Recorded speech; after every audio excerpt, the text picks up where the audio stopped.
This week, we talk about type 2 diabetes. Also, we'll take the mystery out of progressive overload and check in to see if I am any less fat. Let's get into it.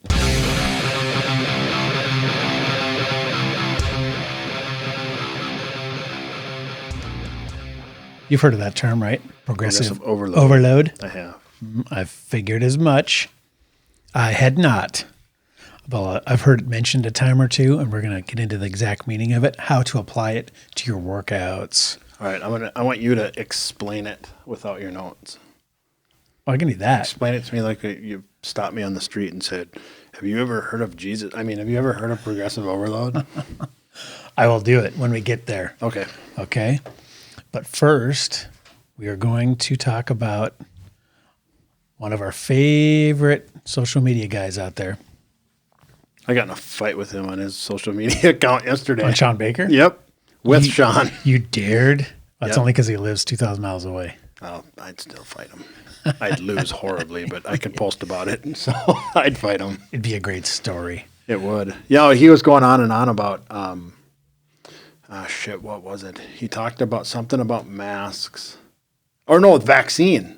Oh, no, yeah, he said About he's not getting the vaccine. He said he's not anti-vax. Yes. But if you're going to make vaccine passports a thing, go fuck off. Right. So then I said, oh, that's great. So then you can stay home. And he said, I don't have to stay home. It's my right. If you have the vax, why do I have to stay home? Yes. I said, I love him more every day. Then guess. And then I said, oh, okay, awesome. You don't have it. Because he said, well, if I have to stay home, if I don't have it, why do I have to stay home? And I said, oh, awesome, congrats, you don't have it. Good job. Prove it.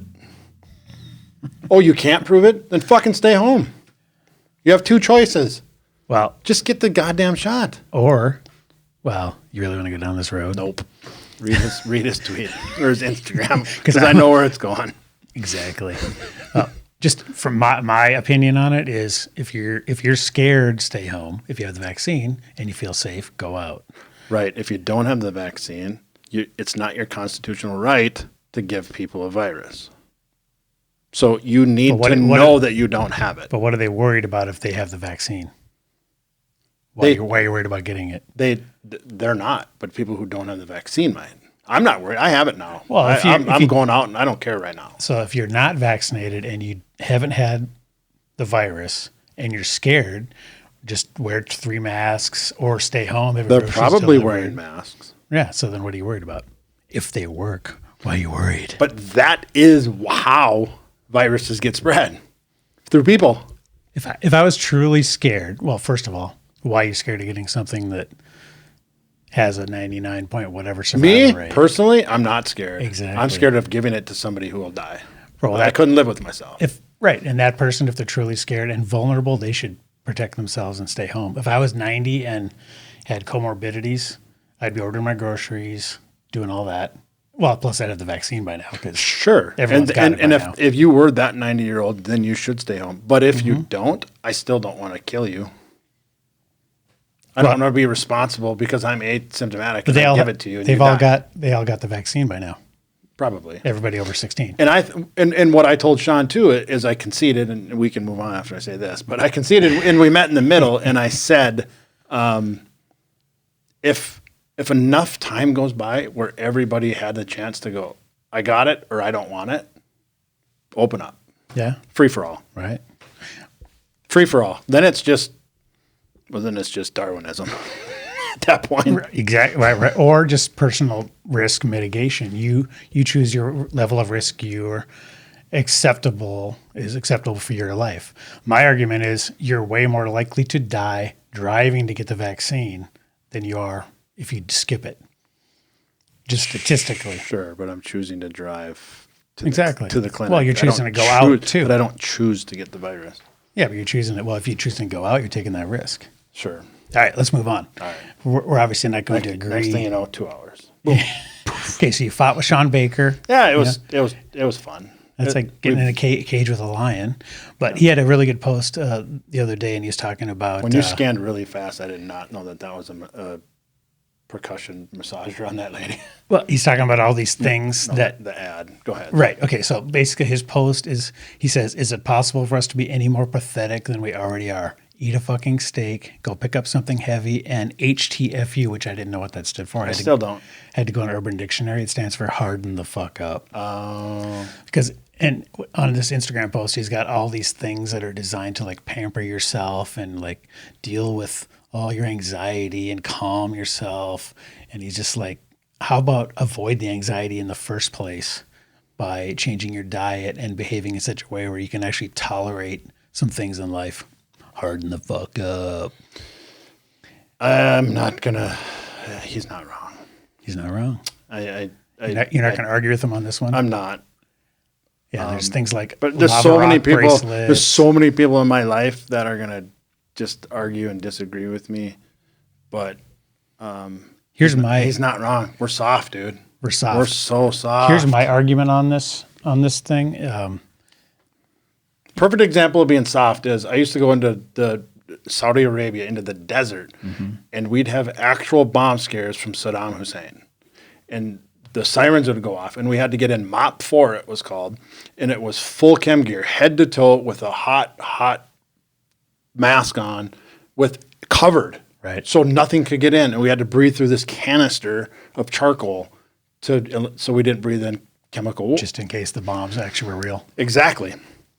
So, did I mention it was 119 degrees? Right. And did I mention we had to be in there for like 4 hours until we got the all clear? That's crazy. So now come at me again, bro, about having to wear a little cotton mask into Hornbuckers because it's itchy, and I'll shove it down your throat. I thought we were past that. We're talking about being soft, and that's soft. It's just a piece of frickin' fabric. Yeah, I don't think anyone's arguing that. But that's why they don't like it, because it's itchy. Just when I thought I was out, you put me back in. No, people aren't just people. I don't think it's hard to wear a mask. I'm not physically challenged. But here's the problem with I don't where you're going to be told I'm going to have to do it. And that's the problem with where you're going to go with it, is that people they put up with, I'm a libertarian. You're robbed of rights daily with helmet laws, seatbelt laws. You can't even build on your house without buying a permit, so the government knows that your house is going to be worth more, so they can charge you more in taxes. Right. Crickets. Right. But now this little mask comes out and it makes their face itchy and they think they look stupid. Now everyone's fucking Paul Revere. Come on. You know why though? Because they I mean, we're really getting into this shit now. Because they locked down the country for a year, destroyed all these small businesses. And so now they're Paul Revere? No, they're not. Go watch Netflix. Because they were directly affected by it. You know, I mean, I found most people that are fine with all the lockdowns and the restrictions and, you know, the arbitrary, the bar has to close at 11, can't be open from 11 to 1. How freaking arbitrary is that? If you're scared, just don't go. And I typically the people that are fine with and compliant with all these restrictions are people that haven't had their income affected. That's at least even more so along political lines. Obviously, You're not a left-wing AOC progressive. Right. And, you know, you're arguing on that side of it. You know, me, I was shut down. All my businesses were shut down. I went from a lot of income to zero in 3 days. And I don't want to be dependent on the government. I don't want stupid stimulus checks.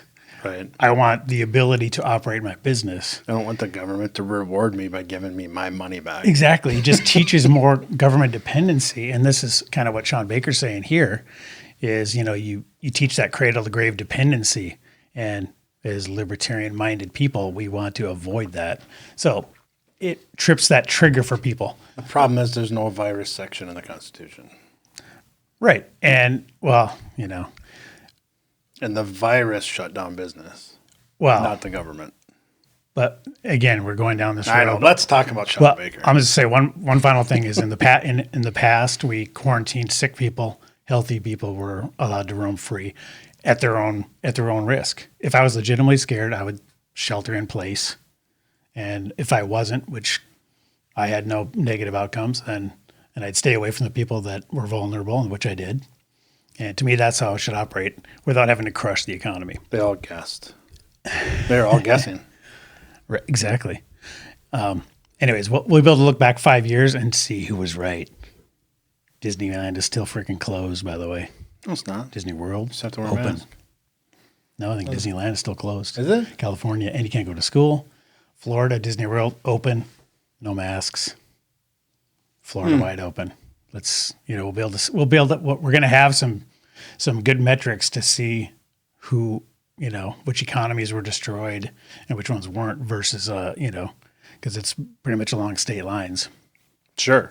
And So- then you got New Zealand who shut down a mask from the beginning and don't have any. Right. Yeah, and they're going to concerts. Yeah, you can be safe. You can be 100% safe if you're willing to completely give up all your freedoms. Right. I don't want to do that. No. All right, let's move on. All right, let's talk about Sean and more of the same. Got all sweaty there. I know. Felt like I was back and about to get a wedgie stuffed in a locker. All right, so harden the fuck up, right? Right. Oh, my point about the softness and all this anxiety that he's trying to, or these products that he's making fun of or trying to combat. Well, what's one of the main things that improves when you go low carb, carnivore, keto? Your brain fog, right? Your outlook. Yeah, your mental Mental clarity. Your outlook. Yep. The amount of mood improvement I've seen, just of course anecdotally, amongst all these types of diets is crazy. So, Michaela Peterson, perfect example. She had crippling depression. Now it's gone. It's just gone. And, that's an extreme case, but most Sure. people report elevated mood. Sure. So, And her depression could have been she had a crippling disease. well, yeah, I mean, anything physically going wrong with you is freaking depressing, right? Right.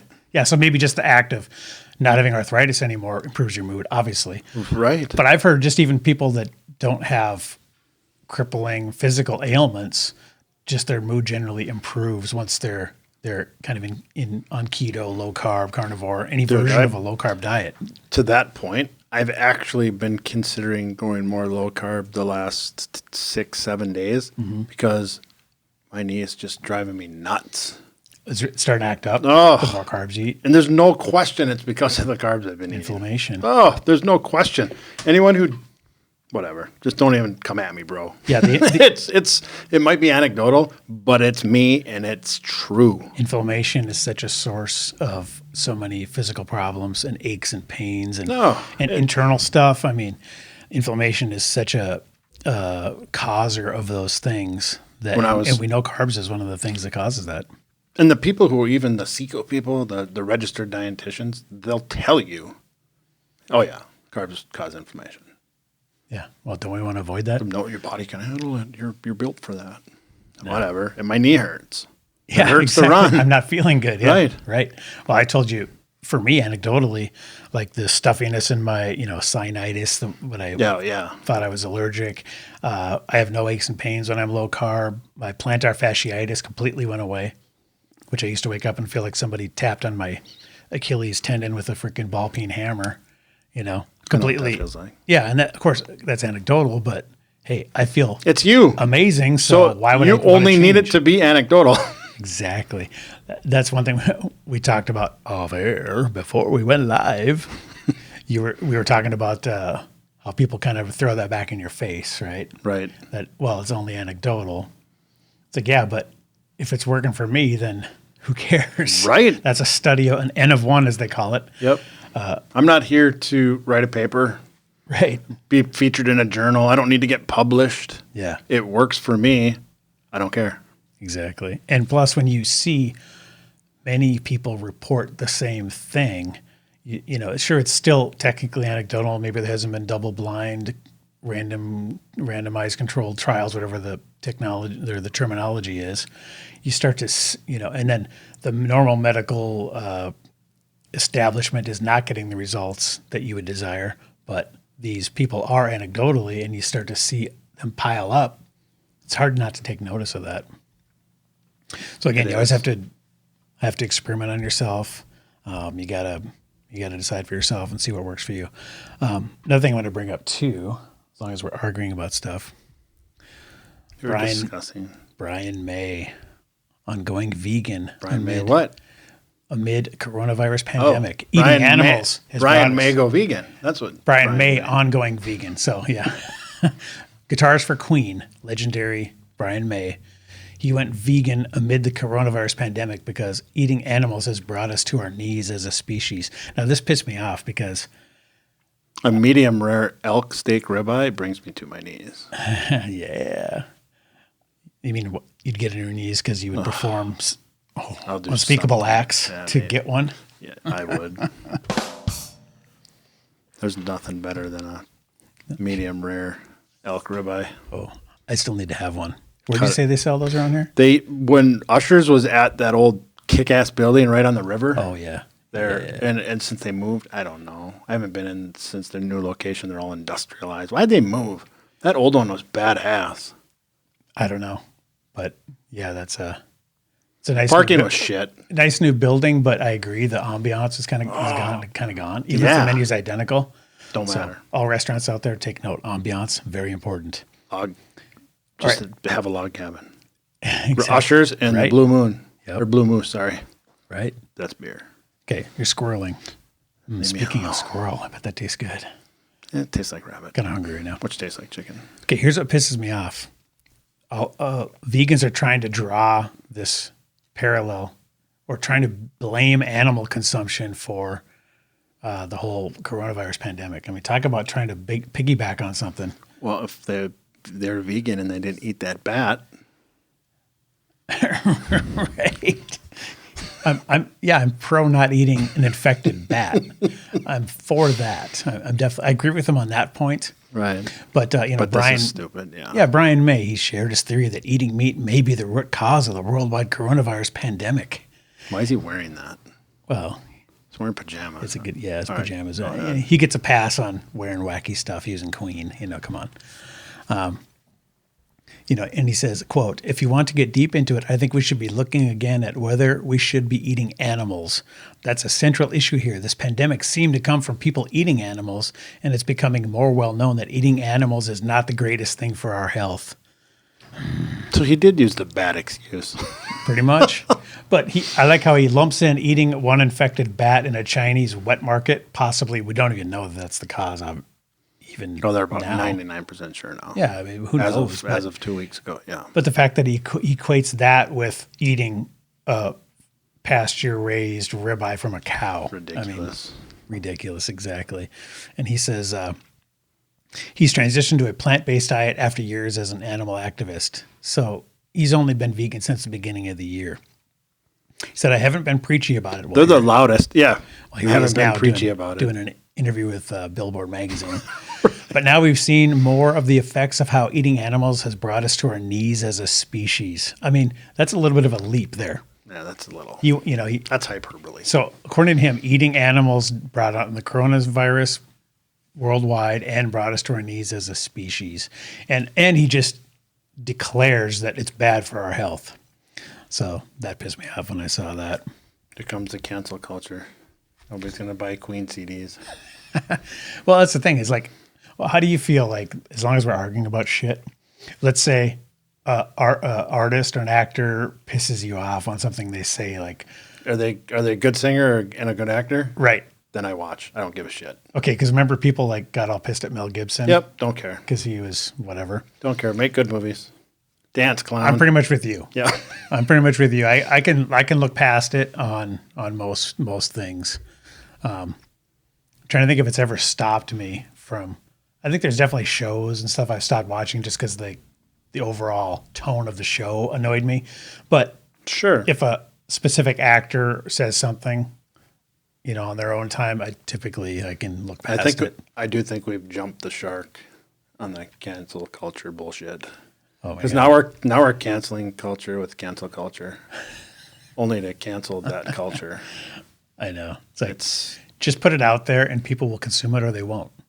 I mean, right. that's how I feel. Yeah. People are like, oh, that she doesn't eat meat. I'm like, yeah, but did you see that one movie she was in? That was a really good movie. How could you watch that knowing she doesn't eat meat? Don't care. Don't care. I just don't give a shit. Don't give a shit. I just want to be entertained. Right. Exactly.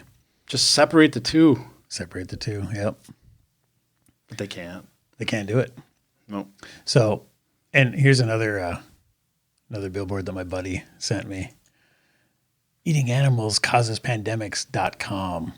And then it says, this cow plus eating this hamburger equals, and then they're on a ventilator. Choose vegan. Talk about a leap. Talk about fear mongering. No shit. And why do they have to use the cutest cows? Yeah.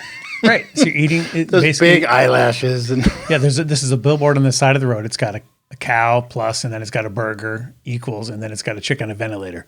I mean, that's literally saying if you eat this hamburger made from a cow, you're going to end up on a ventilator. no, if you eat that hamburger and bread, Right. Well, talk about what a leap, though. and you eat 4 of those hamburgers. Yeah. I mean, they're just completely. It's like reaching Homer there. Simpson said, if God didn't intend us to eat animals, then why do you make them out of meat? Yes. I like that. Yeah. Good stuff. So the vegans are going cray cray. They are. They're energized. Yeah. And then here's another. PETA's got a whole series of Tofu never caused a pandemic. Yeah, but caused guys to grow tits. But I just wouldn't eat it. It just looks like packing. Right. Yeah. Sorry. I mean, but again, they just can make these claims. Tofu never caused a pandemic. Well, But have you ever had tofu meat? No, because I don't want to. Why do I have to eat something that you're trying to make taste like what I'm supposed to eat? Right. And if I'm not supposed to eat it, then why do I eat it? Mm-hmm. Whatever. Vegans be wacky. That's the theme. But you know what? We could fill up a whole show, but we don't because we control the narrative. we can do a whole show with crazy ass carnivores too. Oh yeah. Well, like you said, there's people get dogmatic Exactly. on all sides. Yep. But I'll say this: the dogma on the vegan is becoming mainstream. Yeah, It's and everywhere. I'd say it's pegs the needle harder because Yep. no carnivore is going to run up to a vegan and slap the tofu out of their No. hands. Because typically I find carnivores are more like, hey, whatever, man. Just don't tell me not to eat my meat. And this is where you and I disagree, and that's cool. But I have no problem with Americans eating more plants. People can do whatever they want. They eat like shit. Yeah. I'd rather see you eat a plate full of plants than a box of cereal. Right. But where you say, yep, but now take it to the next step and it needs to be only plants. Right. Get lost. And I don't care what anyone does with puts in their Oh, own, yeah, I in don't their care own either. mouth. I just don't want them to make it harder for me to get my meat or tax it more, make it illegal, start buying up farmland to make impossible Whoppers and more human pet food. That's where I start to get, my dander up, as they say. But can we stop the whole PETA thing? Because I see you got that up, the website, and the whole PETA stands for people eating tasty animals. Because I don't think that's clever or funny. But I just laughed. I know you did, but it's not clever. Yeah, well, it was clever the first time it was said 20 years ago. Exactly. Yep. It's kind of like all those Facebook isms of somebody came out with them at the beginning of the year and they said we need to stop doing these things, and there was a list of them and I added to it even. It was like I did a thing. Well, the guy that thinks Stop he's doing first that says people eating tasty animals, although I agree with the sentiment, but I'd rather just ignore them Right. and Go about your day. I just as long as they don't infringe on my ability to get meat, then they can do whatever the hell they want. They can pay for as many billboards as they want. I don't care. But what worries me is that people will believe it when they see that cow plus hamburger equals ventilator. I don't want, that's why we're out here being a voice is I want people to go just see that billboard and go, whatever, dude. Too bad you wasted your money on that billboard. That's fine. All right. Okay, so we had a listener question. Okay. From my buddy Tom asking about carnivore diet or maybe low carb diets in general for people, not as a way to prevent heart disease, but people that have already had heart disease or had problems. Now, this is kind of interesting. Extremely outside our scope. Well, now let me this is important, and this goes for our topic of the week too, which is going to be type 2 diabetes. And I'll just do people really think that we're doctors? No, Are you sure? but Well, there's sometimes hang there's on. I found, sometimes there's scope creep, and people think that we're trying Well, to, I trying don't to want- be I am a doctors. board certified diagnostician with a double specialty of infectious disease and nephrology. so that's me. Is that House? That was House. Yes, Dr. Gregory House. I got one more talking about our credentials as doctors. Just shut up. You and your mom are hillbillies. This is a house of learned doctors. You're not a doctor. You're a big, fat, curly-headed fuck.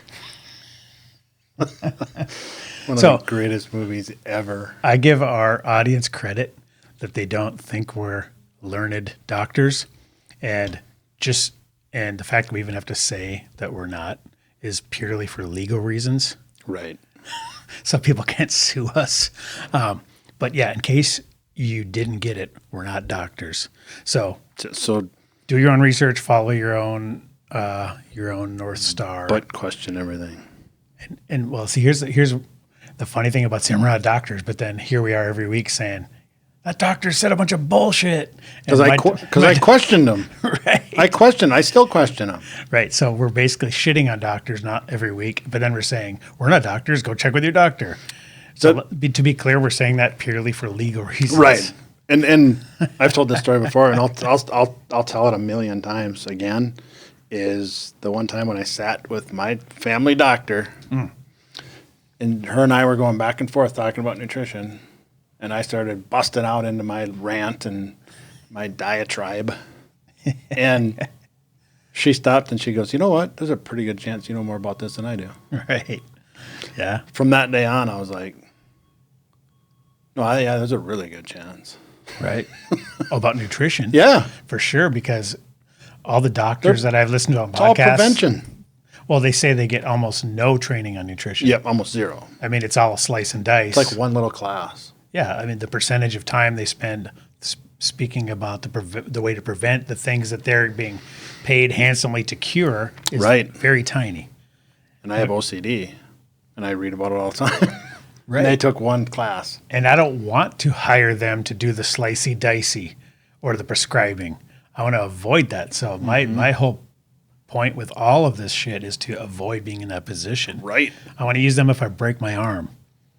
I got, Slicey dicey. I got shot in an alley. But I don't want to Doc, I need you to operate. Right. Not doing this myself. I was arguing with Dewey about masks again. And we decided to arm wrestle for it. And now I need this bone reattached. That's all. That's when I need a doctor. That's when you do your thing. Right. So, yeah. So, if for anyone that was confused, we're not doctors, people. Do your own research. Learned doctor. Anyways, my buddy Tom was asking about people that have had prior heart conditions. I stumbled upon this. Have you heard of Mark Sisson? Sisson, yeah. Mark Sisson. That's absolutely. He was just on Joe Rogan. He was just on Rogan, and he's got a great site called marksdailyapple.com, and he started the Primal, I think it's called Primal Health or Primal Blueprint, or He's very paleo. yeah, he's a paleo, but he very pro keto, carnivore, basically anything low carb. He's for, and The zealots hate him they do, but just he's as much as Jason Fung. yeah, but he's so smart, and he's been doing this stuff for a long time, and he's got blog posts going back to like 2005. You know why the zealots hate him? Why is that? Because he doesn't have the piece of paper that they have. But he has a yacht. Yeah, he's a smart dude, and He's done well for himself. he studied So the this, zealots hate him. and he's a living example. He's like almost 70, and he's in great shape, Phenomenal. super active, super mobile, and cognitively he's super sharp still. I would guess he's in his 50s. Exactly. So definitely check him out. But I found some. There's some stuff on here about the carnivore diet and talking about anecdotal evidence of improving Carnivore heart versus disease. keto. That's interesting. Yeah. Yep. So Keto wins. I'll post this link, and there's some really good stuff about that. So we won't talk about that exactly. Quote that. I'll just post the link, and you can read that. It's just a good Please overview. do, because I want to read it. Exactly. And I found this other article about can the carnivore diet reverse serious health conditions? It talks about some autoimmune things, some gluten things, leaky gut, that kind of stuff. And then it talks about, have you ever heard of paleo medicina? No, sounds made up. There's this clinic over somewhere in Eastern Europe, I think, and they've been doing the kind of low carb approach to cure a lot of it's this a paleo autoimmune hospital. Okay, I type see. stuff.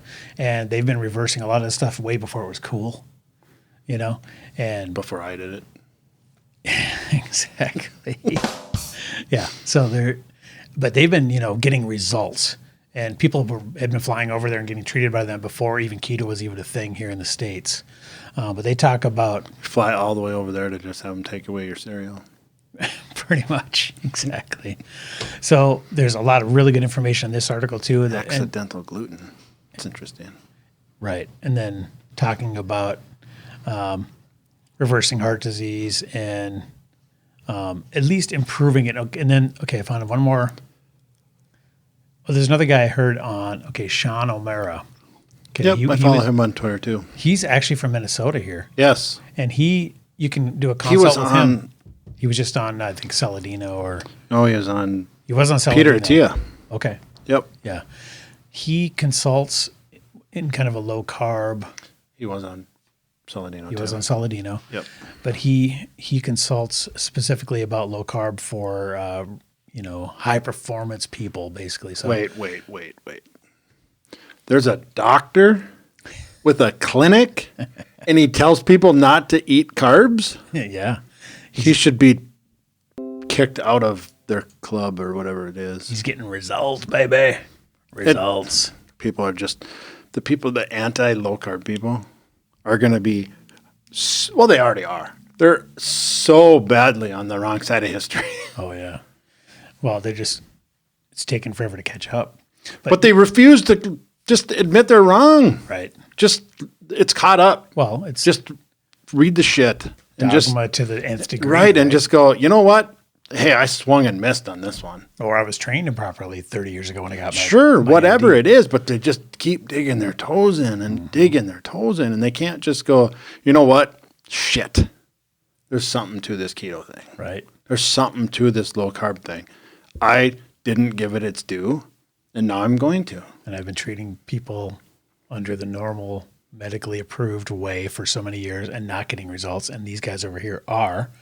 What's different? Find out. Exactly. Yeah, just All right. So to continue answering Tom's question here, there was on Diet Doctor, I posted this other link too. There's a guy who managed to reverse his coronary calcium score by 40% with keto. And for those that don't know, it's that CACS, stands for the coronary artery calcium score. Now, this is a measurement that's used to really detect how much heart disease you actually have in your arteries. And he reduced his score by 40%. So, that's somebody that wasn't using it as prevention, more as to try to reverse it. So again, follow all those people on Twitter. we're not doctors, but if I had heart issues, I definitely would give this a shot. Right. And number one, go get the coronary artery calcium score, the CACS. I want to do that, by the way, just to see where I'm at. Because I feel like, I would can't too. trust cholesterol as a measure anymore. I'm working on reducing my waist and doing all the other things. But here's another anecdotal piece of side evidence here. He also lost 33 pounds doing keto, which all this stuff plays together, right? We're going to talk about type 2 diabetes in a bit here. It's all plays together. Losing the weight, again, is a side benefit of getting healthy. Right. Wasn't his main goal. No, he didn't. He experienced it as He didn't have a photo shoot coming up. right. He's not a fitness model. I mean, this guy's 59. But as a side effect, he lost 33 pounds, and that all plays together. Every one of these major diseases that we're investigating every week, they all, to everyone says, oh, reduce the waist, get the waist down, lose the weight. Right. They all have that in common. So that was just something he experienced as a side benefit. So, Tom, if I were you, I would definitely try this. Go get your coronary artery calcium score first, though, kind of as a baseline, and then see if it improves. I would want those data points. And I'm not telling Tom to solution shop, but a second opinion wouldn't hurt. Exactly. Yeah, I don't know what kind You of don't want to keep bouncing around until you find that somebody tells you what you want to hear. right, and I don't know what kind of advice he's getting right now. Sure. Or if he's even had the score, or if he's been doing keto or right. anything. I'm not sure where he's at, but if I, and I know he's obviously probably trying to reduce his weight too, like everybody our age is, and that would probably has been his goal. So I would definitely give this a shot. Sure. All right, so let's move on to and. If you got questions for us, you want us to do some research on your behalf, send us emails, info@fitandfurious.com. So our Mission 22 push-up challenge for April. How you been doing? Pretty good. I had to play catch up one day. That sucked. So the goal is we got to hit 70 some a day, right? 74 was it? I'm at, To stay on track. I have 1,600 left. So as of this morning, okay, I've done 495 push-ups. It means I have 1,705 to go. I've been doing 80 a day. Oh, you just keep plugging whenever you do them. Just record them. I do. Yeah. Yep. Every See, I got morning to wear do that 40. stupid ass vest, so I have to do them all. In Yeah, one you sitting. see, you did it one hada. Mm-hmm. Just like everything, you had to just one up everyone, didn't you? No, I didn't Those think. standard push-ups were good enough for old dude. I just didn't think I'd get to that donation mark. Now I'm paying for it. Yeah, that vest is a son of a bitch. Makes it so much harder. People are like, it's 20 pounds. Oh, strap on, dude. Yeah. Let's go. It's the volume It of is. the reps is It what's is. hard. Yeah, the first 10, 20, I do them unbroken. Mm-hmm. And then by the end, it's 5s. And I could do 5 and shake it out and do another 5. The reason I was doing 40 in the morning, 40 at night is because I can do 40 unbroken now. That's what I was doing every morning anyways. So I've kept doing that. And then pull-ups too, which by the way, I'm up to 11 now. Nice. Chin-ups. Started at 7. Chin-ups, yeah. Okay. There's a difference. Right. Yeah, these are definitely easier because I tried a couple of the wide. Oh my God, that is hard. Don't go so wide though. Go Well, just wide, barely wider than your shoulders. I got a power tower and it's got two handles. It's got the it's- handles. Oh yeah, you know the what I mean? power tower with the handles for the same for every person on the planet. Right.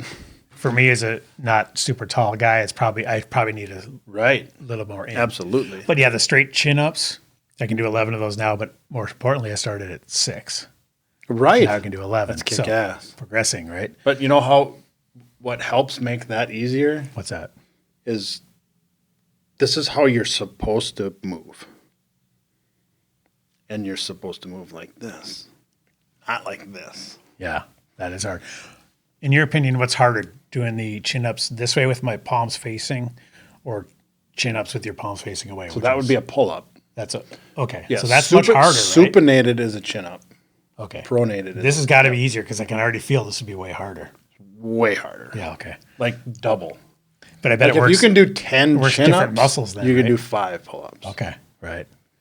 Yep. Okay. Yeah, it's different muscles. It's a different movement altogether. Right. So, anyways, for the push-up challenge, I've been doing 40 a day, 40 in the evening. But man, it's getting sore and it's getting tough. And I've been keeping my regular workouts going too. So every other day I do my dumbbell workout. And what I've been doing is just like when I'm done with that, I just bang out the 40 and just suffer. Just suffer through That's it. You just got to do suffer. it. Yeah. You just got. They're Sometimes gonna you just got to. Time's going to pass. And you know what I think about when I do mine? I think about, this is my secret, but you can use it. I think about in the movie Lone Survivor when Michael Murphy decides to go up on that hill to give them their position so they can come rescue him, knowing he's going to die. Oh, right. I got goosebumps just saying that. Yeah. And I always think about that part when it gets really, really hard. And then I think, see, now I get choked up. You think this ain't shit? But I think, how bad would Murph, what would he give to be able to be here right now and do these? Yeah, you would think. You're the luckiest fucking person on the planet. You get to do this. You get to do this, exactly. And that gets me through every time. Yeah. I mean, bitching about some push-ups ain't nothing. Right. Yeah. I mean, the amount of pain we're experiencing is nothing. So, Yeah. yeah, it's the least we can do. So, yeah, check out the Mission 22 April Push-Up Challenge. Donate if you haven't.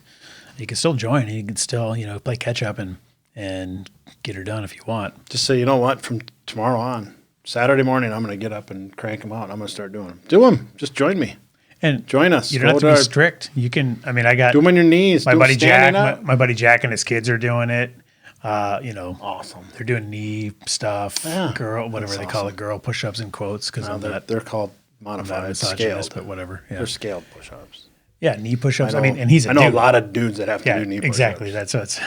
It's definitely not. I know a lot of girl dudes thing. that can't do knee push-ups. Oh, and yeah. I know a lot of females who can crank out strict, Yeah. narrow grip Oh, yeah. push-ups Yep. because they're So- strong AF. Yeah, but the moral is just dive in. All this awareness. Every helps. bit helps. Some people think, oh, sharing that on social media, you're just trying to get attention. Or it's called awareness. It's just trying to. That is what we're trying to do. Yeah, it is. I am trying to bring attention to it. I'll unabashedly, tout veterans' causes all day. Right. They got no shame in that. All right, well, let's move on to our term of the week. So what we're going to talk about and define is progressive overload. Now, I'm going to try my explanation here. Creeping on me, taking pictures of me in the gym. Weirdo. No, but I don't see the little Playboy bunny outline of the tanning, so it's not. That's why I know it's not you. That's under the sweatpants. All right, so progressive overload. Family show. Here's how I define it: lifting a little harder every time, or progressing in load, in weight or volume as you go through in time. So, like, Yeah. that's kind of how just a very simple way of thinking it. So if you start out curling 10-pound dumbbells, and that's how many you can do clean for 10 reps, then you do 15s and you do 20s, a few months as you progress. Because if you don't give your muscles that stimulus, and I was watching a video on this, and a guy was saying what really pisses him off is when he sees guys come to the gym, they put the same amount of plates on they have forever, and they do the same workout, and they've been doing it for months, if not years, and they never go up in weight. Right. I saw a meme. I smile because I saw a meme that says, dude, you've been coming to the gym for 5 years doing the same workout and you just look older. you haven't changed. And nothing's changed. Right. And it's, and correct me if I'm wrong, but isn't it one of the deciding Okay. Well, kind of definitions is also to failure? Yeah, I think and there's some debate on whether you need to go to like full failure, like every set, or at the end of the exercise, like The end after of 4 or 5 sets. The very last set. There's some of that, and then there's some ways you can do that, like drop sets, where like if you could barely do 10 reps of your last one, then grab the next down dumbbell and do another set, and then the next down dumbbell to do another set. So like your muscles are just completely We used to gassed. do it like a regular Olympic bar, and we'd put like 4 tens on it, and then we'd go like this, and we'd just curl until and it would just drop, and then we'd have 2 guys on each side take the one off, and then you'd have to go Right. and just all the way until it was just the bar. They call that a drop set. You will get strong. Yeah, that hurt. works your muscle maximum, because if you can't do a rep, then what good is it, right? Right. You have to be able to perform some type of movement. So then what you do is when you get to that point where you're like, I can't get it to here, and you're stuck here, then I help you, and then you got to and then lower just it. let it. And then I'll help you back up, up, and then you got to let it go down. Yeah, or go down another. If you got 20-pound dumbbells, go down to 15s or 10s. And when I've made people do that to work out with me, they don't work out with me again. That's pain. That's like the soreness, like you said, where you can't even comb your hair the next day. Yep. You're in the shower and you're trying to bend over so you can. Okay, here, I'll just read. And here's actually where I saw the thing. It says, as a fitness professional, I see and hear a lot of things that make me cringe or bite my tongue. One of my biggest pet peeves is the gym member who comes in 5 times a week for more than an hour at a time and does the same exact full body workout with the same exact weight, sets, reps, and effort for years and years. And of course, their body never changes. So That's diet too, though. yeah, definitely. Well, yeah, you could lean out, but you're not going to. This is all Well, about you still putting need to muscle on. feed your muscle too. Right. If you're not eating that's the true, too. if you're not eating the appropriate surplus, Yep. and with the appropriate macronutrients, you're not going to build muscle. I mean, you will, but So what he says, as far as relation to the progressive overload, He says, the main reason you may be failing is most likely you're no longer challenging yourself. Skeletal muscle grows bigger and stronger in response to the training stimulus. But for further gains, you need to continue making greater demands on it.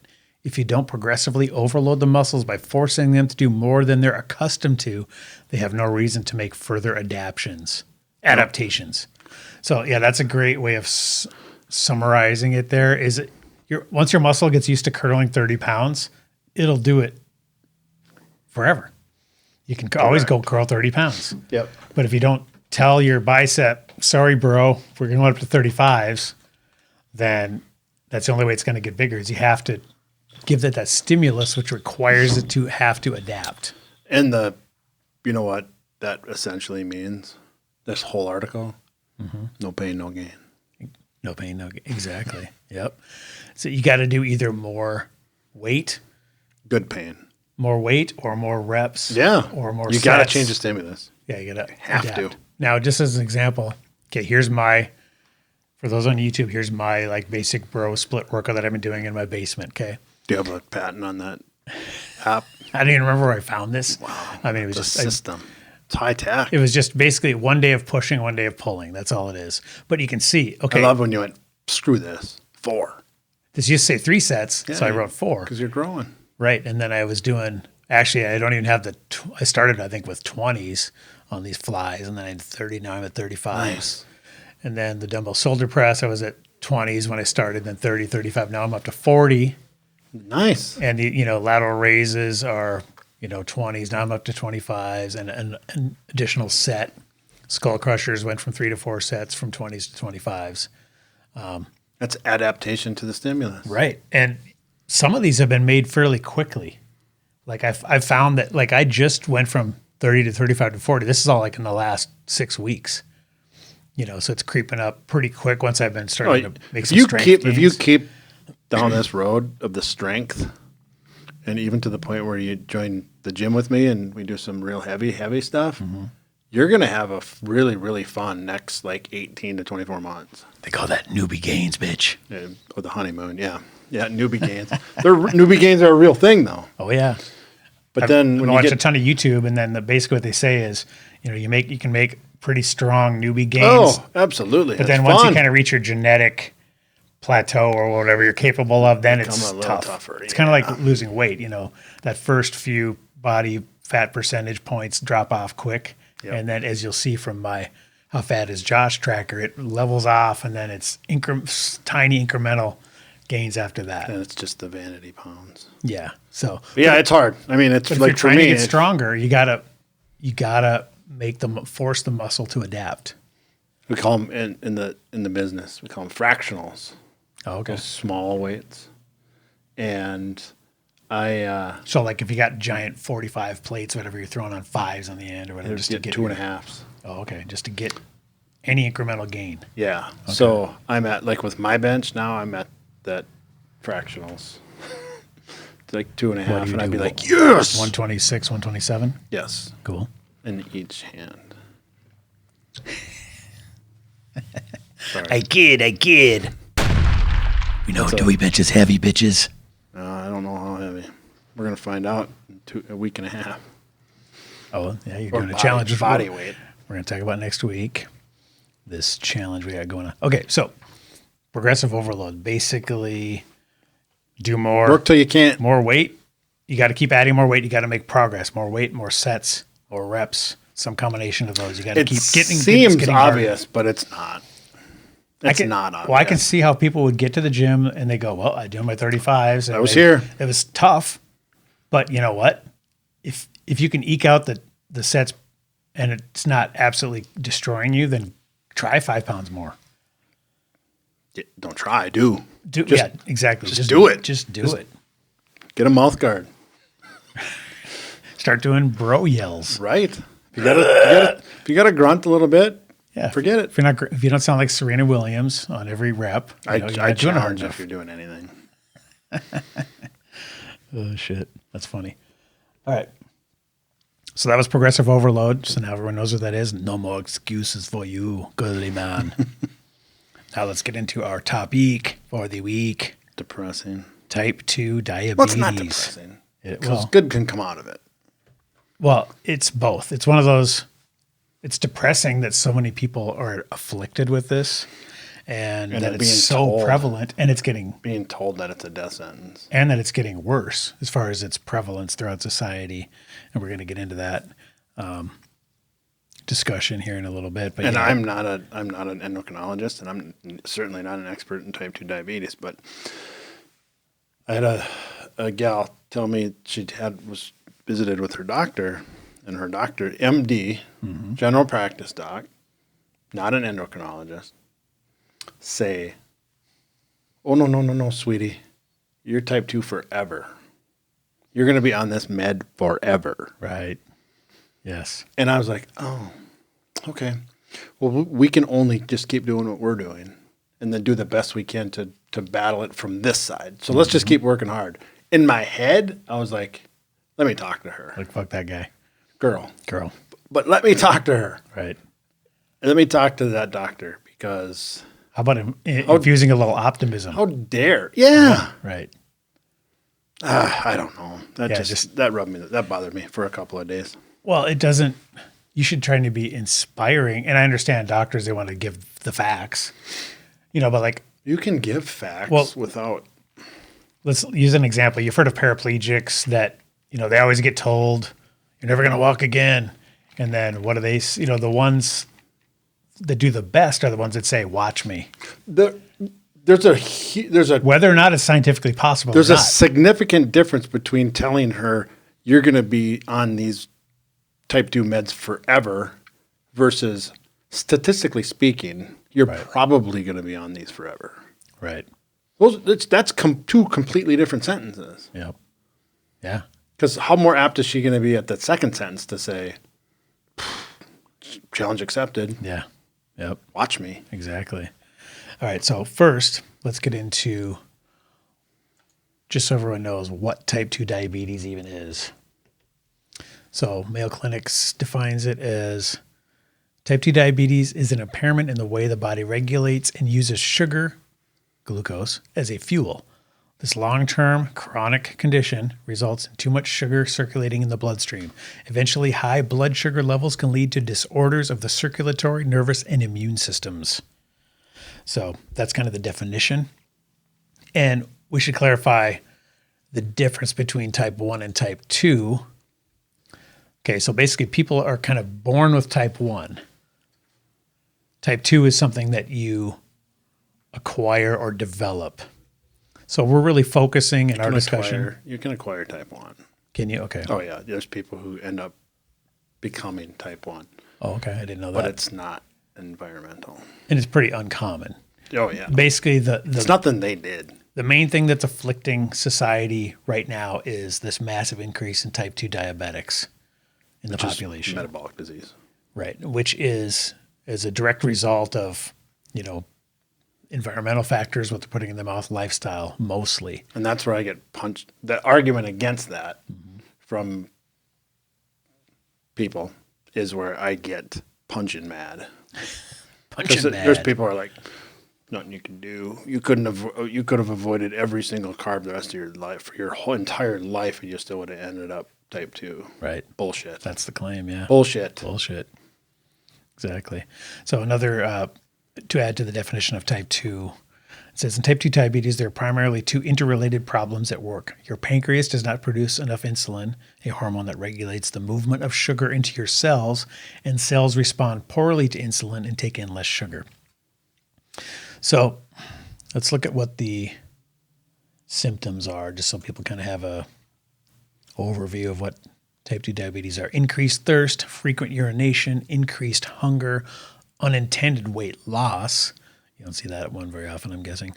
Fatigue, blurred vision, slow healing sores, frequent infections, numbness or tingling in the hands or feet, and areas of darkened skin, usually in the armpits and neck. So those are some ways you can, if you have a few of these, you might suspect that you might be pre-diabetic or have type 2 diabetes just undiagnosed. So that's kind of and that's not even getting to the really bad stuff yet. Mm-hmm. That's just hey, here's how some red flags. That's almost just insulin resistance. Exactly. And a lot of this is circulatory related. But none of those are definitely good things you definitely don't want to get, but it doesn't even get to some of the real bad ones, which we'll get to. Scroll down to the causes. Okay, so now let's look at the causes on the Mayo site here. Primarily cells in muscle, fat, and liver become resistant to insulin. Okay, insulin resistance, that's something we've talked about a bunch. Because these cells don't interact in a normal way with insulin, they don't take in enough sugar. And second bullet point, the pancreas is unable to produce enough insulin to manage blood sugar levels. Now that's one you've described as the game of asteroids. Right. Where your pancreas is trying to shoot insulin and it just gets overwhelmed because you're just constantly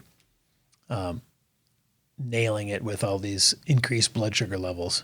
And that's one of the arguments for fasting, right? Is because you're giving your pancreas a break. So as my non-MD brain works, the pancreas is unable to produce enough insulin to manage blood sugar levels. So that doesn't make sense to me. So what's one way you could reverse that? Not always have high blood sugar levels. Yeah, but they're saying they're saying that it's not more asteroids, or they're not saying you can't keep up. It's saying you don't have any more bullets in the cannon. Right. Well, what we would say is the bullets can't handle the massive asteroids, and there's the same amount of bullets. There's a deficiency. Yeah, there. You just can't keep up. Yep.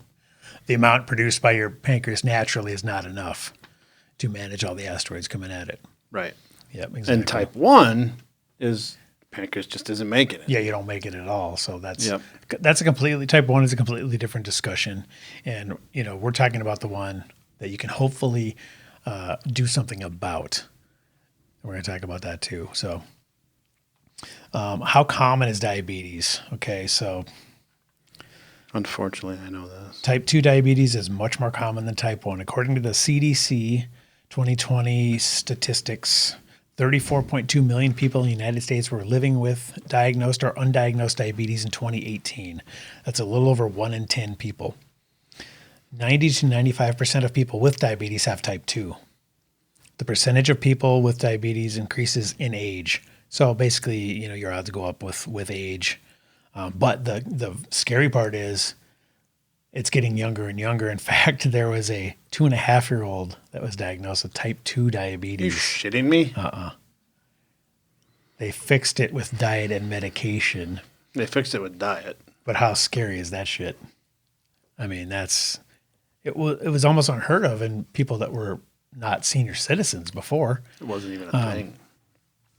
It's craziness. Okay, and I found this. I have let's see. Okay, this graph here. Number and percentage of U.S. population with diagnosed diabetes from 1958 to 2009. So just wanted to grab kind of the last few decades here. And it was percent with diabetes was under 1% in 1958.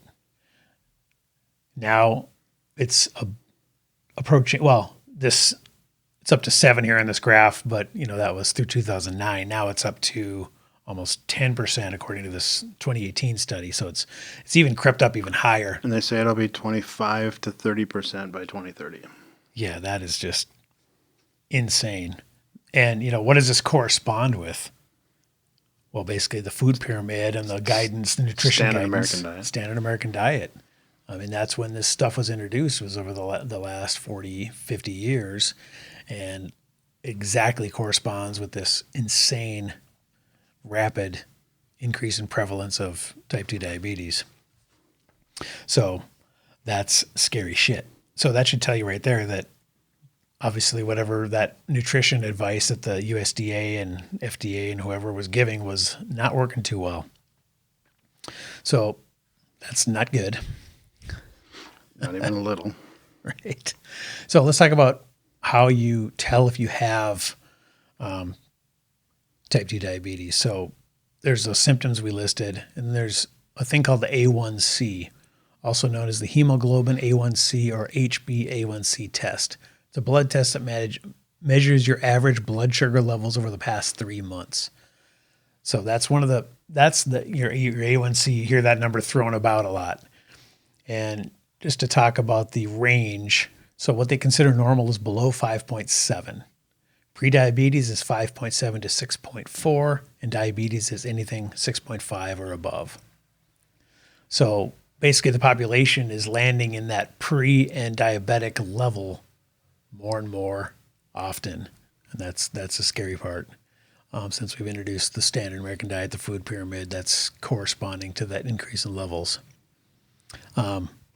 Now, when you get do you have this test done when you get your normal physical? Like, what's your standard level? Like, where are you hanging? I'm usually like 4.5. Okay.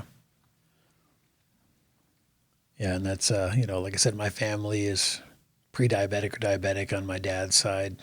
Most people are above that, so. And the below where it says A1C percentage, and then it says the EAG, which is your average glucose. Oh, yep. That's high. Like 154 is off the charts. Yeah, right. Like the normal range is 55 to 99. Yeah, I think mine was 71 or something when I got mine's in the high 60s. They don't want you low to see 70s. anything over, what was it, 1 in 10 or something like that? Well, 99. 99 is the okay. high end of the standard range. Okay. And that's for the fasted glucose Yep. level? Right. Okay. Yeah, so it's definitely something you need to check just to see where you're at. And my whole goal with this is, especially knowing that it's insanely prevalent on my father's side of the family, I got that bullet in the chamber, right? So I need to pay special attention to this. So my whole goal is to avoid this completely. And I think I'm doing all right because, I'm going to be 50 here and I still got my fasted glucose is 71 or whatever it was. So Yeah. hanging in there. And I think the more I lean out too, it's going to just improve. And I'll get to that. You'll get to that. So let's talk about what happens if, why don't you talk about that a little bit? Well, you were talking about the story of somebody that you coached. Mm-hmm. You said, the doctor that said, basically the doom and gloom. You're doing this forever.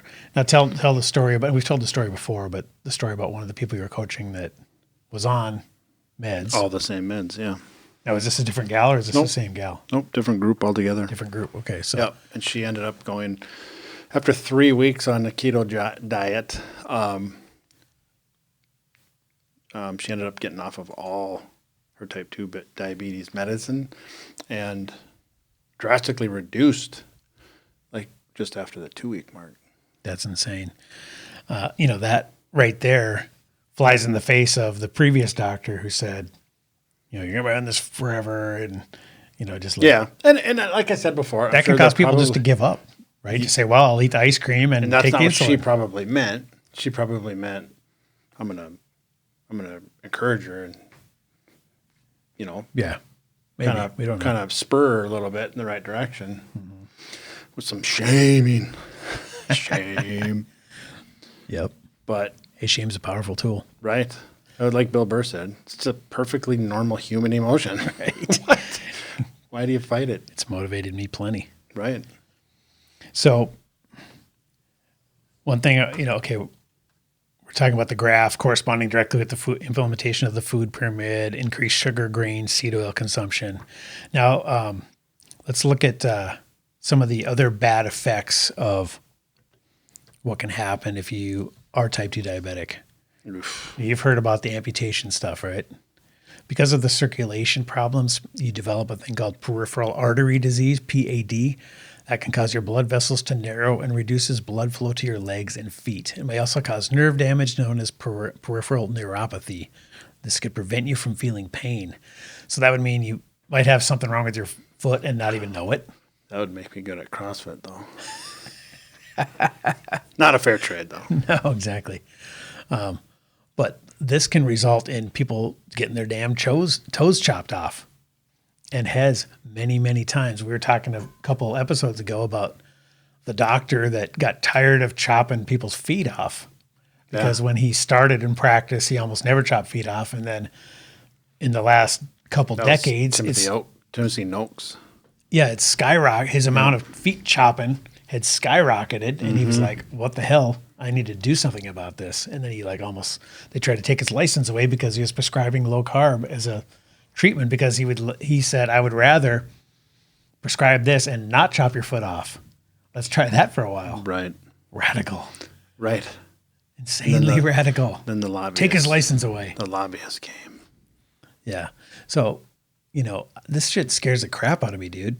I know. Getting your feet chopped off, your toes chopped off. I mean, I don't want any freaking part of that. How about just avoid being in a situation where that could even be a possibility? You should be wanting to do everything. That would be ideal.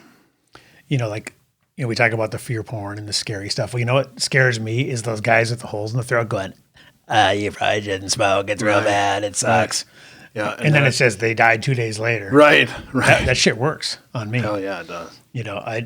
Smoking doesn't look too cool when you see that. So, But we never knew. We just we're Americans, dude. We just keep kicking that can down the road. Speaking of trusting doctors, remember when they used to recommend, I'm a doctor, and I recommend Winston's for the freshest flavor or whatever. Yeah. So, take that with a grain of salt. The amputation thing, the peripheral artery disease, very bad blindness, blindness. Oh, yeah. That's another bad one. People's vision just gets destroyed. All these circulatory issues having to do with the peripheral arteries, seemingly chronic, seemingly progressive, seemingly unpreventable. So now let's look at the normal medical treatments. Okay. So what do they say to do if you have diabetes? Okay. So let's look at they talk about different ways to diagnose it.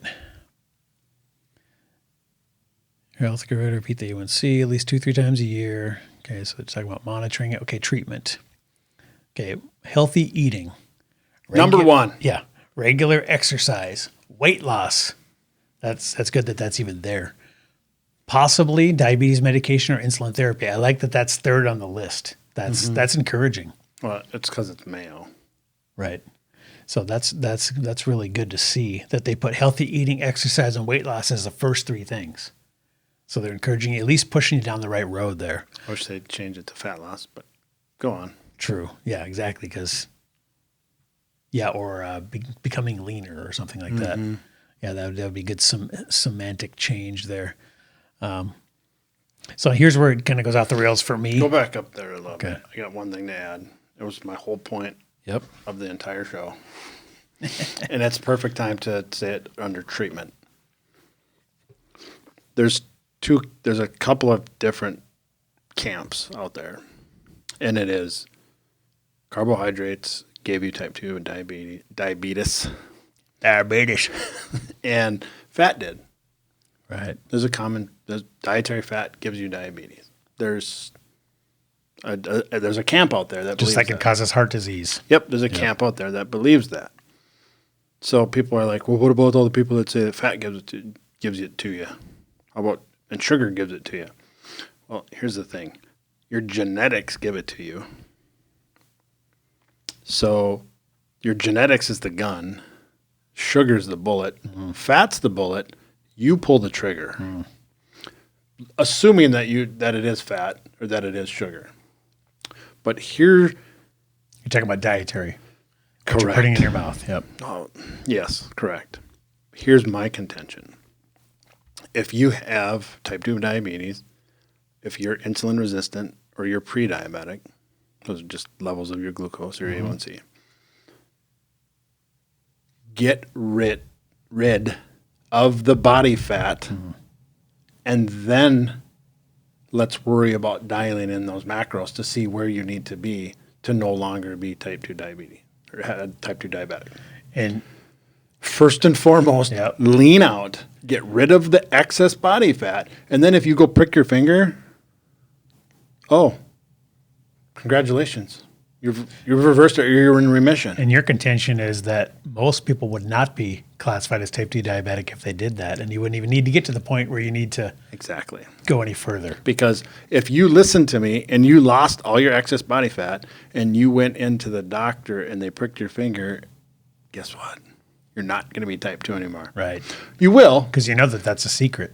Right. It is a secret. And the thing is, and let me go back. You will still be type 2. It's like being an alcoholic. Once you're an alcoholic, you're an alcoholic for life. Yep. I'm a foodaholic. I'm going to be a foodaholic for the rest But of if my it life. says it on some piece of paper somewhere in your desk, who gives a shit, right? Exactly. So if you're not taking medications, if you're not shooting insulin and you're living a normal life, you don't have it. Exactly. So, but here's my point. Lose all of your fat by, here it is, folks, secret sauce. Walk every day. Eat 3 meals for women, 4 for men. Each plate at those 3 to 4 meals, each plate is a protein the size of your fist, and the rest of the plate is vegetables. And go. Do that every single day for 6 months. And let me know how it turns out. Right. Because going from what they're probably eating now, that's going to be a massive improvement. And I went, exactly. So those 3 to 4 meals of a protein the size of your fist, the rest of the plate with vegetables, 3 times a day for females, 4 times a day for men. Do that for 6 months. And none of this shit. What about beer? What about, no, I just told you what you can eat. Now, you're saying leafy vegetables mostly, or not big starchy ones? Yeah, I don't care. Like mashed potatoes? I don't care. So you'd say even Just like not pizza. Yeah, Right. just have the sweet potato. I don't care. And then at the end of 6 months, let's see where we're at. Okay. Maybe we need to remove some of those starchy vegetables. Maybe we need to add some more Maybe protein. you only need 3 meals a day or 2.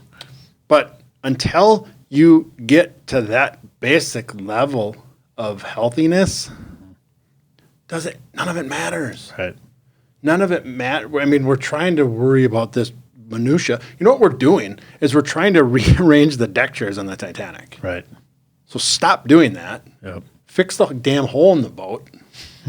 And then down the road, we can worry about that little minutia and those tiny little things and dialing it in, if you will. Yeah, because as we're learning, if you just reduce your body fat and you lean out, that solves most of these issues.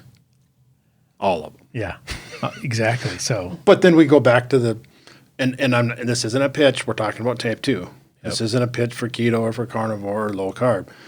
But remember in past episodes, what's more comfortable to get through those 6 months? right, white knuckling it by counting your calories and being super hungry, or eating satiating things, right. like protein and Yep. fats for me. But some people may be satiated with protein and more carby, starchy vegetables too. Some people do keto and they hate it. My wife, Mel hates it. She feels crappy on fat. Yep. She just feels dirty and greasy and But she's not overweight though. no. So she doesn't have a bunch to lose. So, Correct.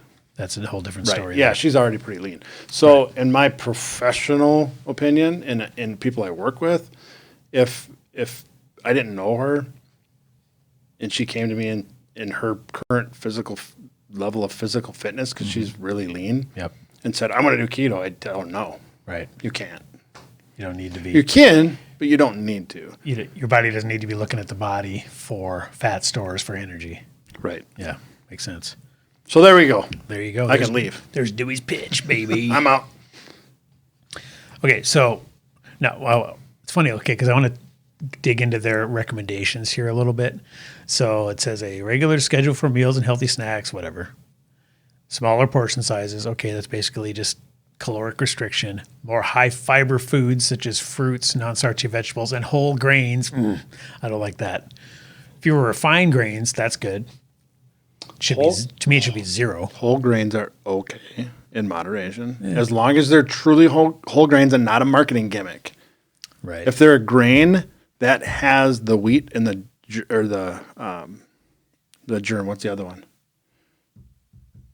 The stalk, the staff, damn the it. chaff, the whatever. I just just for me, keep I just talking, do I'll better with figure no it out. grains. So I just avoid them entirely. That's just me. Again, N of 1. If I'm starting eating anything that has grains For in sure. it, Absolutely. just makes me hungrier. Corn's a and- grain, by the way. Right. And people have gluten problems, and well, corn is to me worthless. Just sugar. It's for making cows fat. Exactly. People are like, oh, I love corn on the cob. Yeah, I love sugar and butter, or butter and salt too. Yeah, exactly.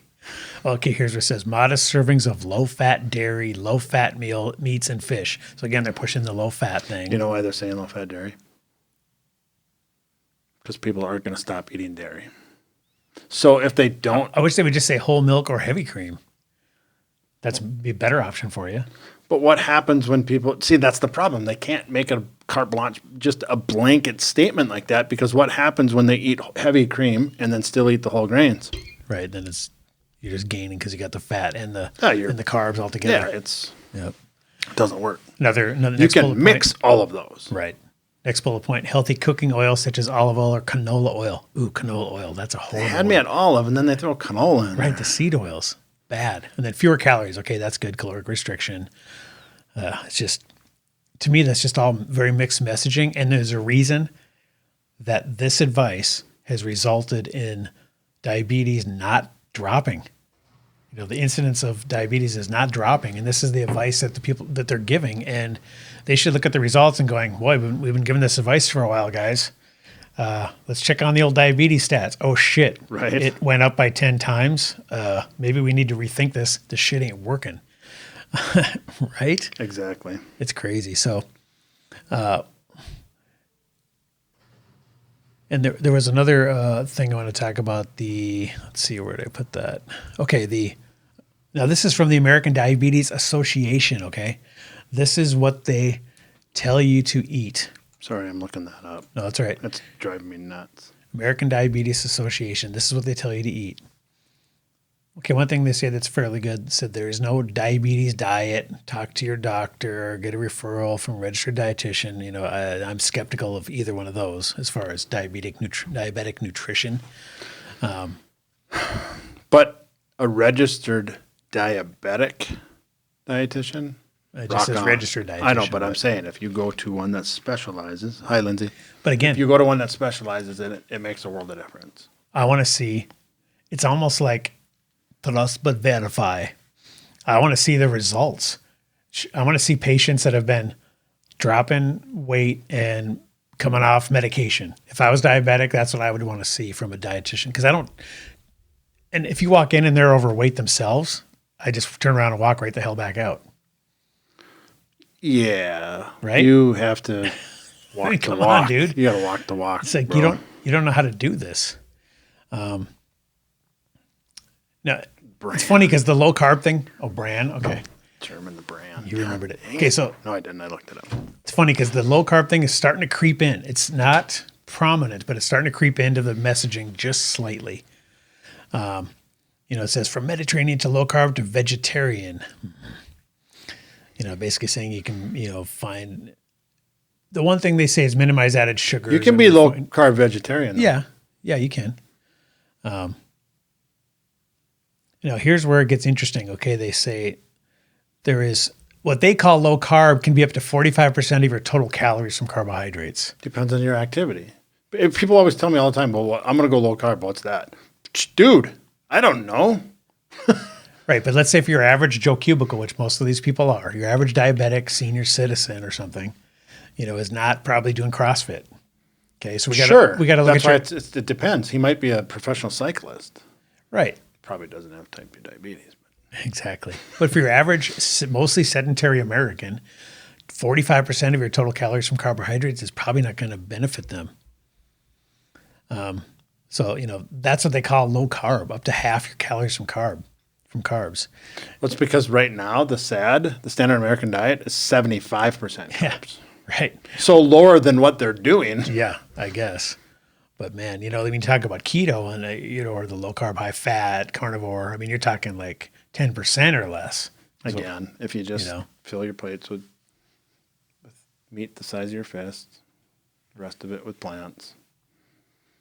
Do that 3 to 4 times a day. If I was giving advice, I'd just say 2 meats the size of your fist. Skip the plants. It might work. Their gut health might suffer, but depends on the individual. Exactly. And that's just by preference also. For sure. So it's just kind of funny, the messaging, and if you really want to have a laugh, look at some of these diabetic cookbooks. I mean, it's just things that perpetuate the prevalence of type 2 diabetes. This shit has not worked. Why, if it worked, wouldn't we see a reduction? Right. Yeah. But here's that last sentence of the you have choices, lots. Mm-hmm. Whatever you choose, be sure to include lots of non-starchy vegetables, minimize added sugars, and refined grains. Why? Why do we gotta minimize added sugars? Thought it didn't matter. Oh, we know it does. Oh, whoa, wait a second. So monitoring how much sugar you eat only matters once you get the disease. I got it. Oh, okay. That makes all the sense in the world. So you can carb your way into diabetes, but you can't low carb your way out? Mm-hmm. Why? Right. Why? Why can't if one's true, the opposite must be true, right? Exactly. So why can't you low carb your way back out? And many have, and that's what we're going to talk about next. Perfect segue. So That just came natural. that was I very didn't good. even know you were going to do That that. was very good. So, all these, the one thing that all these different entities mention is reduction in body fat and weight loss in general, but it should just be getting leaner is how they should phrase it. Right. But, what's one way that can happen naturally? Well, the keto diet or any type of low carb diet, that's a side effect we've seen many, many times. And that's one of the main reasons that this is used as a way to reverse or get a cure, be in remission, reverse, to not require medication, whatever you want to call it. In my mind, basically, if you don't require the medications anymore and your A1C and your glucose is in the normal ranges, in my mind, you're cured. Okay, we can't call it that, whatever. So wanted to give you a couple of resources here where they talk about this. So this is Mark Sisson, is that how you say his name? Mark Sisson. He had Ken Berry on, and they talk, literally the title of this video is How to Prevent, Treat, and Reverse Type 2 Diabetes. Ken Notice how Berry, they're MD. super, super smart doctors and they don't say cure. Right, reverse. You can't cure it. So, this is an hour and 3 minutes long. So tons of great information. It's a YouTube video, and it was an episode of his podcast. Amateurs. So, I like Ken Berry. oh, he's dude. awesome. He loves keto, carnivore, all just basically low carb is kind of his thing. You know how he stumbled into his love for those methods? By 'Cause doing it, They work. right? And he would see it work in his practice. He didn't just wake up one day and say, I'm going to be a dogmatic asshole and just force this diet down people's throats. Right. Yeah, he saw the results and he modified his recommendations. And he even progressed, if you want to call it that, from keto to he's basically carnivore now. Sure. And he's not super dogmatic about it, but that was his Most of the journey. keto people are gravitating toward a keto, Mediterranean keto or a paleo keto type. Just, you know what it all is? It's a plate with a protein the size of your fist and the rest with plants. And it's just eat real food, people. Yep. Just eat real food. If it had parents or a face and roots, it's food. That's one thing that even the American Diabetes Association, Mayo, all the low carb people agree is get the hell off the sugar, the processed sugar. That's for starters, like if you're diabetic and you're drinking straight regular Coke, and eating candy and ice cream and stuff, I mean, you're not even trying. You just understand that stuff has to go. But it shouldn't matter because before I got diabetes, it didn't matter. Right. So why does it matter now that I have it? What's that, Ed Grimley? Oh, it's Wilford. The diabetes, Wilford Brimley, I coming to you from the grave. you accidentally said Ed like I did. Yeah, I was being funny Oh, because I'm hilarious. All right, so I'm Diet not Doctor. going to let that go, by the way. If I have to eat low carb now because I have to take fucking insulin, but I shouldn't have before, Right. get the fuck out of here. Why aren't they I'm so sick recommending of that shit? Why aren't they recommending that from the jump? To be preventive with it. Hey guys, we're the American Diabetes Association. I wish we could close up shop. Right. Or only be used to treat type 1 people that are born with no ability to secrete insulin. Right. Which by the way is 5% of the diabetics, or 5 to 10% of the diabetics. So, the American Diabetes Association could be way smaller if they eliminated all the need for their services. And then some of the dogma zealots will say it's genetic. Of course it is, jackass. It's fucking Captain Obvious. What a dipshit. Of course it is. So is balding. But that's a stupid comeback. Thank God we dodged that one. It's genetic. Well, for now, I'm getting a little thin. For now, of course it's genetic. What a stupid thing to say, Captain Obvious. Right. It's like, yeah, okay, I got I got dealt this hand. Now what the fuck do I do about it? Right. What, can I take charge? I mean, action solves most things, right? Well, might as well enter hospice at 37. There's nothing you can do. Just a shitty hand. So, okay, Diet Doctor, the guy with the really annoying high voice, but great information. So if you don't like listening to his podcast, he's got dietdoctor.com. There's tons of articles on this stuff.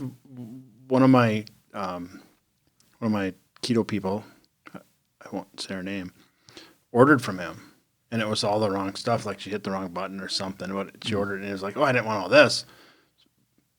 Absolute money back guarantee, no matter what. Just ran her through the ringer. Oh, really? Wouldn't take it back, then charge her shipping to get it back, and well, that's not good to hear. Stocking fees, and just a bad experience. Yeah, I was not pleased to hear that. That's why I just go read the shit and listen to his podcast. I'm not sending him any money. Right. I'm just utilizing his information. That's why his information's free. Exactly. Well, yeah, he's just casting a wide net. But yeah, all these guys are selling stuff. They got to make a living, which you can't blame them for. But no. I'd much rather support somebody that supports this methodology than someone that doesn't. Anyways, so let's talk about how the ability to reverse it. Okay.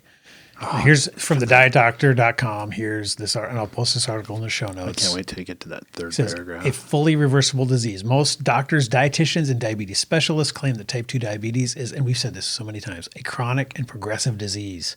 The American Diabetes Association, for example, almost proudly proclaims this on its website. See, just as an aside here, don't you think that these entities like the American Diabetes Association, they want to live? Right? They have to live. They need people to have. They want to 2. keep existing. Yeah. They don't want to go away. Right? Shouldn't, like the American Cancer Society, American Diabetes, shouldn't their goal be to shut their doors and never operate again because their services aren't needed? They'll say that that's their goal, right. But is it really? Okay, so keep quoting. Once you get the diagnosis, it's a life sentence, but actually it's not true. Type 2 diabetes is almost always reversible. This is great news for the more than 50% of American adults who have been diagnosed with prediabetes or diabetes. Recognizing this truth is a crucial first step in reversing your diabetes or prediabetes. Actually, it's something that most people already instinctively recognize to be true. Suppose your friend is diagnosed as diabetic, then works hard to lose 50 pounds. He takes himself off all his medications and his blood sugars are now normal. What would you say to him? Probably something like, great job. You're really taking care of yourself. Keep it up. What you wouldn't say is something like, you're such a dirty, filthy liar. My doctor says this is the chronic and progressive disease, so you must be lying to me. It seems perfectly obvious that diabetes reversed because your friend lost all that weight, and that's the point. The disease is reversible. Because he lost the weight. Right. That exactly. Your body doesn't like blood sugar just constantly spiking due to never stopping eating and eating all the wrong things, and your pancreas eventually just gives up, can't keep up, become insulin resistant, and the next thing you know, you're pre-diabetic, keep it up for a few years, then you're diabetic, next thing you know, your feet are getting chopped off.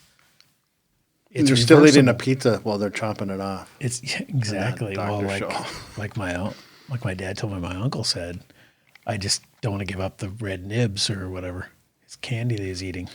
I'd rather take the insulin. It's like, well, that's fine until your feet start getting chopped off. and it's fine. But I don't want to be taking a shot every day if I could avoid it. Well, see, and the problem is people say that, well, it's my life. It's my choice. Well, true. No, it's not. If you have kids, Well, right. selfish jackass. Yeah, Well, it's not your choice. You're not just living for yourself. Right. Selfish prick. That pisses me off. People counting on you. Do you read for homework? I should, though. You know how many? You're a selfish prick. Happy birthday. Skip the cake. Right. Don't eat the cake, you fat fuck. Oh, Jesus. I used to say that to myself. Oh, yeah. I'll Don't eat the cake. personally shame myself Oh, constantly. for sure. You know, they say negative self-talk and all that. Yeah, but some good old-fashioned, like calling yourself an asshole. Just ass whooping. Works. Give yourself an ass whooping. Exactly. Seriously, you really need to eat that. Quit being such a wimp. Walk by the food, you pussy. Yes, just toughen up.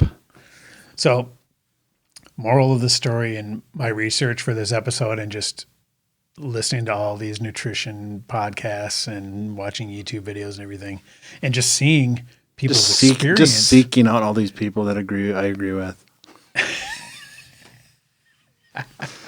There's some truth to that. There's definitely confirmation bias. There is 100%. there's- But you know, it's like Eminem when he at the end of 8 Mile when he did that rap thing, and they're like, you know how you beat these guys? You take everything that they're gonna rap against you and use it against yourself right? first. Yeah. I do that. That's why I just said that. So Yeah. Well, and you know, you can go on vegan.com or whatever the hell the vegan websites are, and they're going to talk about reversing diabetes too. Because actually, there's people that have, you know, we shit on vegans a lot, but there's people that have, if you went from a standard American pizza and ice cream diet and you just start eating a shit ton of plants, you're going to drop weight.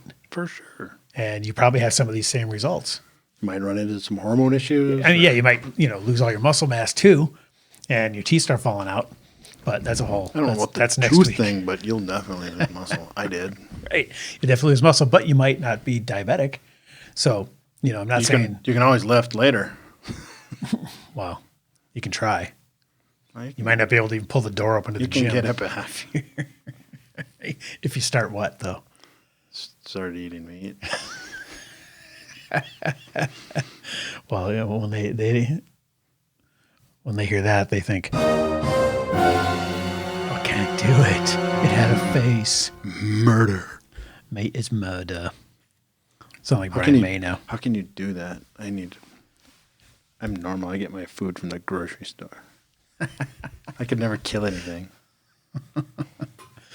You don't have to. They do it every day. All right, so that was type 2 diabetes. Check out all the resources we put in the show notes. There's tons of stuff And out we're there. still not doctors. We're still not doctors. I know it sounds like it. I'm waiting for my MD to show up in the mail. It's just got lost in the mail somewhere, but it's not here yet. I got mine. It will be, though. I got mine. You It has did? a little duck in the corner. Oh, cool. Yeah. All right, guys. Well, that was that. So let's get into my favorite segment of the week, which is How Fat is Josh? All right, guys. We'll just blast through this real quick. Talked over it again. Yeah, I've really plateaued on my weight, but I feel a breakthrough coming through. I feel like I'm at the precipice. So I'm down to 173, so I'm now 21.6 pounds.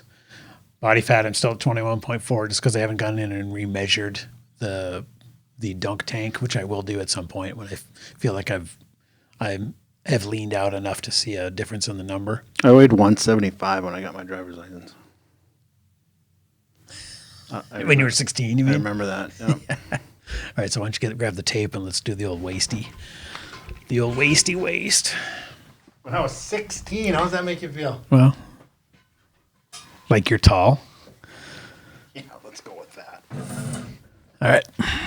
Why did I grab this? What are you going to do? Give me a buffing? All right, so remember, guys, when you're measuring your waist, you got to do it above the belly button. Above the navel. Flat. You just do it wherever you think it's comfortable. Yep. Flatly, as long as you're consistent in it. That's the key. That's the key. I'm going to be 35 3/4. All right. Good. I'm creeping back down. See, my goal is to get to 34 because that's half of my height. So I'm getting close. I watched a couple Greg Doucette videos about how to properly measure body fat, and he's got one of those like $400 caliper things, and he's like, you measure this spot 3 times and take the average. You measure this spot 3 times, take the average, and he's got like 5 different spots. Yeah, we did that in college football where we had to. Yeah. The back here, that's the fucking worst. Oh yeah, back, and then right in the wrinkle there, and then on the side, but it's like right above the hip bone at 45 degrees. Speaking of back here, I just totally thought of this, and I want to tell this story. bingo wings. Yeah, speaking of bingo wings, so I got my microchip, my coronavirus, my COVID vaccine. I got the first shot. That's why I knew you were coming, because I saw you on my GPS. Right? You got Microsoft phone. So get this. I'm sitting there, and she's all ready, and she's goes like this, and says, I'm going to need, and she grabs a little cotton swab, and she puts my arm down again like that and goes, okay, I'm going to need you to relax. And I went, I know where this is going. oh, I am. I was like, that's why I do all that work. That right there. Just for those little. And she goes, oh. Say, ooh. No, it wasn't an ooh. Squirt. It wasn't an ooh, but it was a oh. Because I was like, seriously, my arm was just dead hang. Mom and Mel turn off the podcast right now. I'm going to say something horrible. So all of a sudden her clit was like a diving board.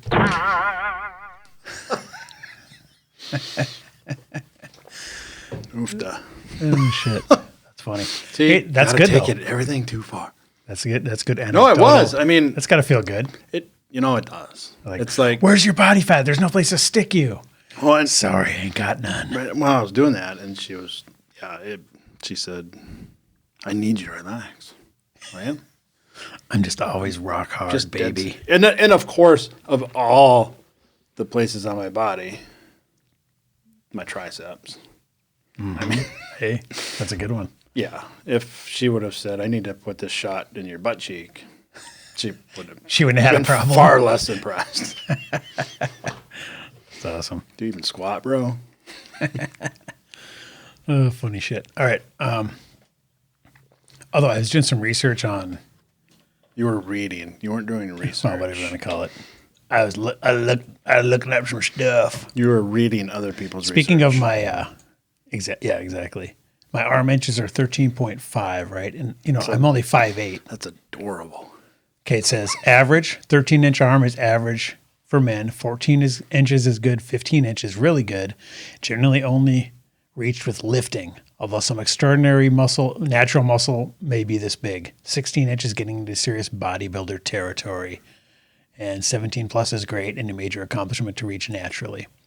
So I was proud that I was above average. And I'm working my way up to really good. So we're going to see what happens there. We'll have to measure mine. Yes. One of these days, well, as soon as we both get down to our desired body fat percentages, Well, I don't want to get we're down never to going to my- put shirts on again. Right, exactly. It's going to be the shirtless podcast. Be like the dudes that come out during Dieter on Saturday Night Live. They're just their leather pants and no shirt. Yes. Oh, hell yeah. Yeah, I'm only wearing mesh things. Mesh t-shirts. Yeah, mesh t-shirts. Those fishnet mesh t-shirts. Yep, and then cut, to right. Oh, the crop shirt? That's back. Yeah, that's what I'm going to wear once I get down to my body fat percentage. All right, guys. If you got questions, mail us. info@fitandfurious.com. Just don't ask about masks or coronavirus stuff, as we'll start arguing again, and who wants to hear that? Do your part. Damn it. Make sure you watch on YouTube to watch all the shenanigans so you can see all the weird, body language between us. You can when we're talking constantly about watch me coronavirus. constantly trying to raise my glasses with my nose. Yep. We got valuable visuals on there, extra content all the time. As far as audio podcasts go, check us out on Apple, Spotify, anywhere podcasts are found. Please subscribe, rate, review, and share. That really does help a lot. Tell your friends, people. Go to furiousmerch.com. And show ideas. Oh, yeah. If you Show have ideas. topic What do you ideas. want to hear about? Yeah, I wanted to show you. So as far as if you go to furiousmerch.com, I got some pretty cool shirts here. My favorite is this Real Food Pyramid one. I got that one. I got Barflex and Chill, which are kind of fun. And then the one that Dewey thought of, do you even beta hydroxybutyrate, bro? That one's too clever. It's way too clever. Somebody's got to buy a few of those. Got this one here. I like sleep, meet, lift, repeat. That's a new favorite of mine too. That's pretty good. Yeah. So if you go to furiousmerch.com, you can buy some shirts, support the show. Otherwise, we will see you next week.